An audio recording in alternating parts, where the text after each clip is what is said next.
Alhamdulillah wassalatu wassalamu ala rasulillah amma ba'd. Assalamu alaikum wa rahmatullahi wa barakatuhu. My dear brothers and my dear sisters, welcome back to another Real Talks.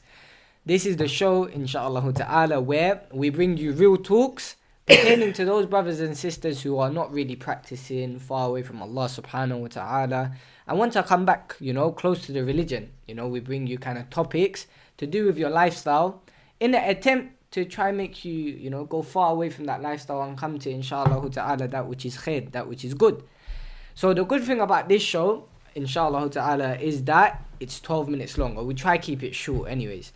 And, today's topic, we also have a playlist. Don't forget about the playlist, where we have many videos. I think it's over 20 videos now. Probably. Something like that. Alhamdulillah. It has to be over 20 now. Yeah, something like that, where you can inshallah go check out the playlist and benefit from that, inshallah. So now, without further ado, I'm gonna start the timer and we're gonna talk about today's show. Boom. So now, today's show is gonna be based on kind of a roll-off from last week's show, which is basically about the tongue. But there's a specific issue that we need to talk about, which is the issue of swearing. Okay? And this idea actually came to my head when one day I was in university and I saw a couple boys, and all they do is, after a sentence, and sisters as well, subhanallah, it's like they're speaking and every single sentence is a swear word. It's like it's become a part of their vocab that they have to swear. And I'm pretty sure you brothers and sisters also know friends who are like this, that every single sentence is like this word and that word and this word and whatnot. And it's like they can't control their tongue from cursing. It's like it's become, what do you call those people that it's almost like a disability, like Tourette's. Yeah. It's like in my mind, I'm like, okay, I get you want to swear, but why does it have to be every sentence? Why do you say F this, F that, S this, S that? Why, all that shows me is you're very limited in your vocab. Do you understand? No. Man just knows. Like someone is like funny to me. It's like, oh, these are their connectives. The connective, like yeah. They actually said that. Yeah, someone said, oh, these are my connectives. I don't know how to say a sentence, so I just add the swear word. Like when you say "the" or "and." Yeah. And I was like, wow. That's funny. That actually shows he's intelligent if he knows what a connective is. Yeah. Most people who swear don't know what connectives are. It's like, no, I can't say that, but yeah, you understand. Nah. So, what advice do we have for these people who just every single sentence, and I genuinely mean every single sentence, or a day doesn't go by and they swear? I mean, the previous video already is that, swearing is sinful. You're saying, filthy things, and we're not allowed to utter filthy things from our mouth, I mean, like F-U-C-K, like, the word, the filth that it means and whatnot, and the other words, and it's just filthy, it's just disgusting. No. About filthy things as well. Like, even if you look in the Quran, for example, when Allah talks about intimacy, Allah subhanahu wa ta'ala never, I'm only going to say this just for example, but like sex is intercourse, right? The equivalent to the Arabic word sex, Allah subhanahu wa ta'ala himself never uses it. He never uses it. Allah subhanahu wa ta'ala says things like mess. Mess means to touch, right? What did Maryam salamun alayha? She said, no man has touched me. No man has touched me.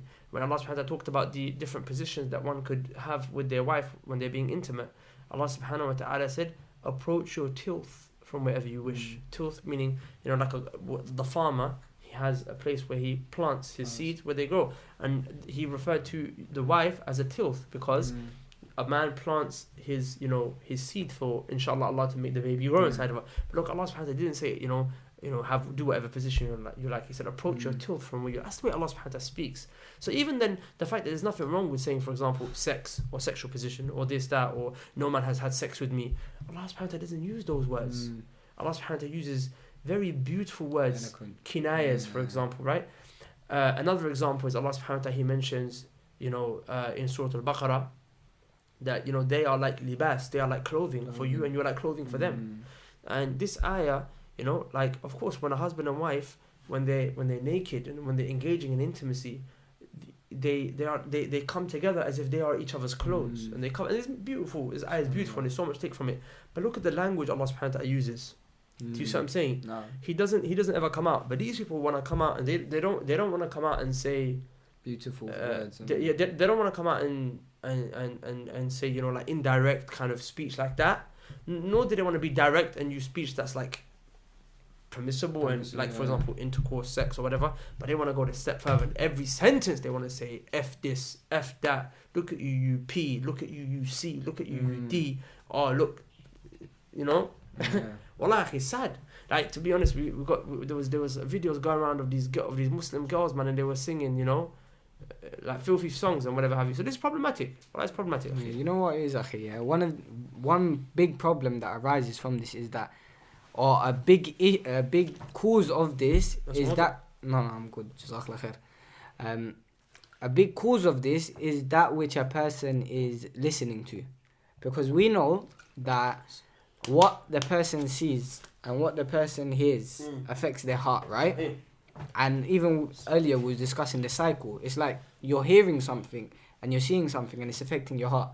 Then because it's in your heart, it's reflecting back out on your tongue. Sahih. So it's like, now a lot of these people, they listen to music. A lot of these people, they watch things which they're not supposed to be watching. Yeah. A lot of these people, they're around people who are doing, you know, these sort of, you know, impermissible acts and whatnot. Yeah, and you're not swearing and listening. whatnot. We know if you're swearing, you're not listening to Quran. You're not around people of Quran. Exactly. You're not listening to Hadith. You're if what you're saying is book, it's because you're listening to book. Yeah, exactly. So now that's showing what's in your heart. So that should scare a person. Now thinking, right, if I keep swearing, that must mean there's a big disease in my heart, and that must mean I'm doing many other sins. Because if my heart is that corrupted and it's become a cycle, that must mean that, you know, because I learned these swear words from somewhere. And I learned these swear words from having to do another sin. Which was that Do you music, understand? Exactly, music and whatnot. Bad company. Exactly. So that now shows a person that, rah, like, I'm deep in a situation. I need to get myself out of this.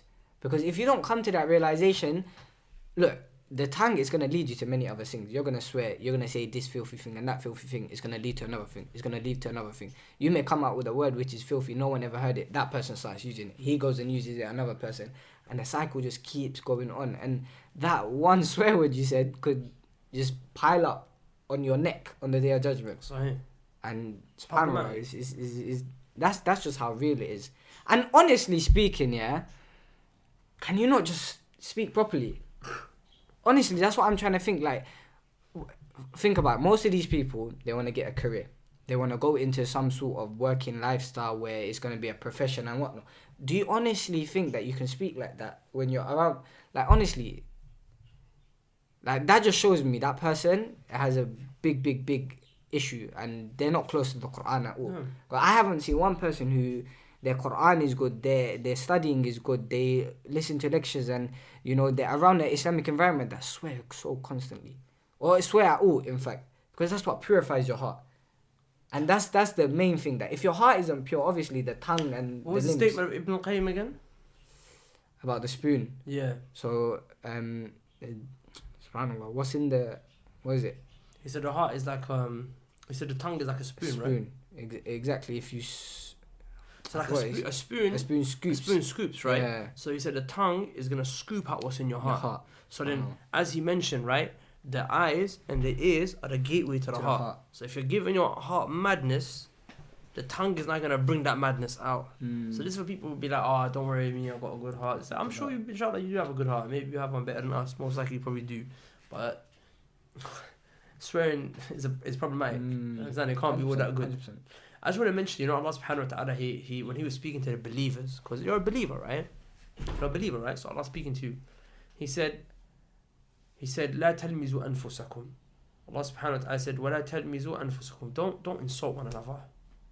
ولا تنابزوا بالألقاب. Do not give each other offensive nicknames. Like, you know, when you see someone and you're just always like, "Oh, you muppet," or it's not even sometimes swearing. It could even just be a word, a description that's bad. Like, for example, "Oh, look at this joker, look at this muppet, look at this neek, look at this idiot," for example. Allah said, وَلَا تَنَابَزُوا بِالْأَلْقَابِ. Don't give each other offensive nicknames. Like, for example, sometimes, like, I've got a friend, right, and I call him a particular nickname, and it's not even an insult. It's just I say his name in a way that he doesn't like it, right? His name is Abbas, right? That's the way to say it, right? The Pakistani way is Abbas. So I say, Abbas, he really doesn't like it. He really, so I can't call him what he doesn't want to be called. I can't do that now. I have to call him how he wants, right? So you can't call someone by insulting nicknames.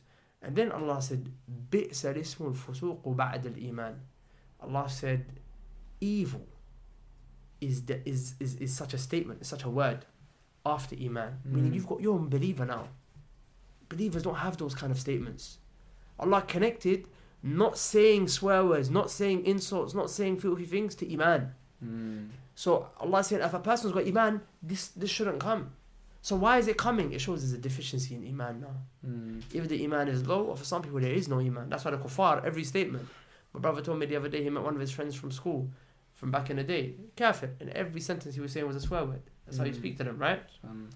So this is the issue of Iman. No, like, you know, even if you look back at it, even the last couple of topics that we've done, all of this is just going back to Iman. And people not really understanding that Iman isn't just what's in your heart. Sahih. And this is actually a corrupt belief. Like, we have to, and this is the importance of studying. Because if you don't study and you don't realize that, the Iman I have is going to be affected by not only what I believe, but also what I say. And by the actions that I come with. Because that all is going to be a detriment to my Iman. Sahih. And this is subhanAllah a problem that a lot of us have, that we don't really understand Iman. We don't. And that if we do understand Iman, a lot of these sins that we're doing, we won't do. Because then we'd understand the actual, you know, subhanAllah, what's the word? The actual dangers that it can have on our hearts. 100%. No. I think inshallah I'll wrap it up there, man. That's like the quickest show we've ever done Yeah. in a long time. I think that's ever quickest. How long was it? 10 minutes. Yeah, we end it there, inshallah ta'ala. Brothers and sisters, I just want to take up the time to mention to you guys, since we're talking about Iman, what is the foundation of a person's Iman growing? The foundation of a person's Iman growing is knowledge. A person cannot have Iman if he doesn't understand the religion. Because kufr and shirk is associated to ignorance. I mean, the days before Islam are called the days of ignorance, the days of Jahiliyyah. They were days of shirk, they were days of kufr, but they're not called days of kufr. They're not called days of disbelief, they're called days of ignorance. Because the ignorance is the foundation for the shirk and kufr. So the opposite of shirk and kufr is iman, right? Is belief in Allah. So the foundation of the opposite of kufr is also going to be the foundation of the opposite of the foundation of shirk and kufr, which is knowledge. Because knowledge is the opposite of ignorance. So I really have to take out the time to seek knowledge and study. And one of the suggestions that we have for you guys is that you sign up to what we have online called the Knowledge College. The Knowledge College is an online program that was made and designed for you guys to study your religion, to start at a basic level and work your way up. So, you know, it's my dream to have sisters who don't wear hijab on this program, brothers who maybe even smoke weed on this program, and then they go through it consistently, and over time they grow. And of course, it's going to be more than, you know, beneficial, inshallah ta'ala, for those who are already practicing as well, for anyone who wants to seek knowledge. But the point is that it's something that anyone can do. So I really urge you from the bottom and the core of my heart to please go out of your way, check out the link below, the Knowledge College link. Hopefully you sign up and you benefit and you might like something, inshallah ta'ala.